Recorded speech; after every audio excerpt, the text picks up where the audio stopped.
এই ইন্টারিম সরকারের কাছে আমার প্রশ্ন, ১.৫ বছর হয়ে গেল, এখন পর্যন্ত কোনো দৃশ্যমান শাস্তির কোনো কিছু আমরা পরিলক্ষিত হয়নি। কেন ভাই? দোষর তারা, খুনি তারা, প্রমাণিত ভিডিও ফুটেজ আছে, তারপর দেখছে ১.৫ বছর লাগবে কেন? এই দোষররা এখনো ঘুরে বেড়াচ্ছে এবং এই ধরনের অপরাধ করার সুযোগ পাচ্ছে। তাদেরকে অ্যারেস্ট করা হলেও তারা আবার বেরিয়ে যাচ্ছে আইনের ফাঁক দিয়ে। কেন ভাই? আর কত আমরা রক্ত দিব? কত রক্ত দিলে এই দেশটাকে আমরা একটা সুন্দর শান্তিপূর্ণ দেশ হিসেবে গড়তে পারবো? আর কত রক্ত চাই এই ইন্টারিম সরকারের কাছে আমার প্রশ্ন। দোষররা চলে গেছে, ফ্যাসিস্টরা চলে গেছে, কিন্তু দোষররা এখনো তাদের প্রেতাত্মারা ঘুরে বেড়াচ্ছে চারিদিকে, যারই ফলশ্রুতিতে আজকে আমার ভাই হাদির উপর হামলা হয়েছে।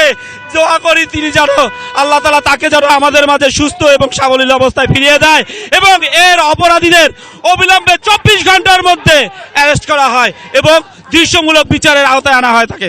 আজকে যেভাবে শরীফ ওসমান বিন হাদির উপর হামলা হয়েছে, আগামীকালকে আমার উপরও তো সেই হামলাটা হইতে পারে।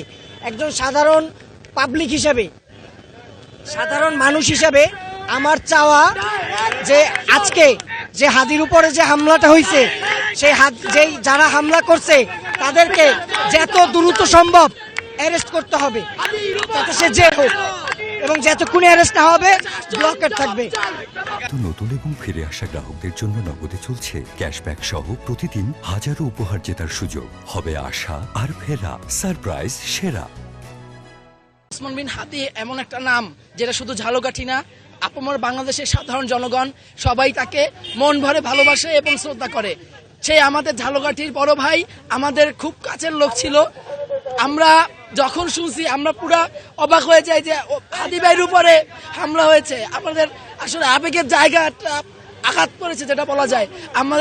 আমরা চাই হাদি ভাইয়ের উপর যারা হামলা করেছে তাদের অবশ্যই যেন ধরে, এবং এর নেপথ্যে কারা আছে, কোন রাজনৈতিক দল হোক, কোন সাধারণ পার্টি হোক, যে হোক, তাদের যেন শাস্তি করা হয়। আমরা বলতে চাই ইন্টারিম ইলেকশন করতে চাই ফেব্রুয়ারিতে। একজন এমপি প্রার্থী যেখানে কোনো নাই, কোনো নিরাপত্তা নাই, সেখানে মানুষ কিভাবে নির্বাচন করবে ফেব্রুয়ারিতে? আমার ইন্টারিমের কাছে এটা প্রশ্ন থেকে যাবে যে ইন্টারিম কিভাবে এই পরিস্থিতি সামাল দেবে। এবং এটা বলতে চাই, যতক্ষণে আদির খুনিকে না ধরা হয়, খুনিদের না ধরা হয়, ডিটেক্ট না করা হয়, আমাদের ঝালকাঠি অর্থাৎ বরিশাল অর্থাৎ পূর্ববঙ্গ পুরা ব্লক থাকবে ইনশাআল্লাহ।